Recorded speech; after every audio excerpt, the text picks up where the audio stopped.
Specifically, we're looking at confirmation bias today. Right. And our goal here is to unpack how this bias, confirmation bias, shows up and maybe gets used or misused in politics based on what these sources say. Exactly. So confirmation bias at its core is, our tendency to look for, interpret, and remember information that just confirms what we already believe. It sounds like a basic human thing, maybe even unconscious sometimes. Often it is. But one of the sources makes a key point. In politics, it seems, it's not always so unintentional. It can be more deliberate. Okay, so how do the sources show this playing out in the political world? Well, one big area is news reporting. The sources talk about how news outlets sometimes curate their content. How so? Like choosing specific Yeah, stories. choosing stories, the angle they take, the facts they highlight, even the guests they bring on, it's often geared towards a certain political viewpoint. And then you, the viewer, you tend to pick the channels that already match your views, right? The sources mention channels like MSNBC and FOX News in the US. Precisely. So you're actively seeking out information that confirms your perspective. It becomes a sort of loop. Makes sense. What about beyond news? How else does it show up?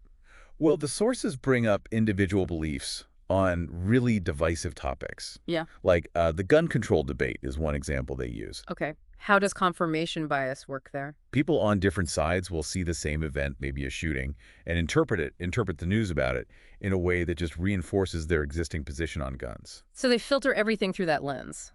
Exactly. And it even happens at the government level with policy. They call it policy rationalization. Policy rationalization, what's that? It's when, once a policy is in place, the focus can shift to justifying it. So you might see selective use of evidence. You mean highlighting the stuff that supports the policy? Right. Giving that more weight while maybe ignoring or downplaying evidence that suggests it isn't working.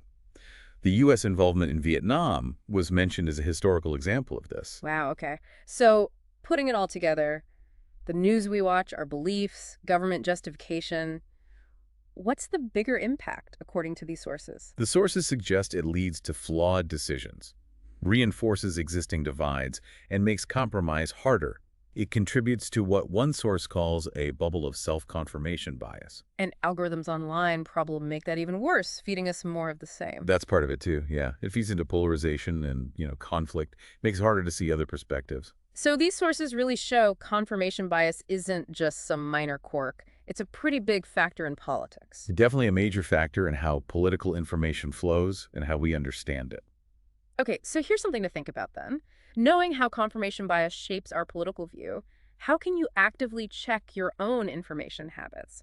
What steps could you maybe take to find information that actually challenges what you already think?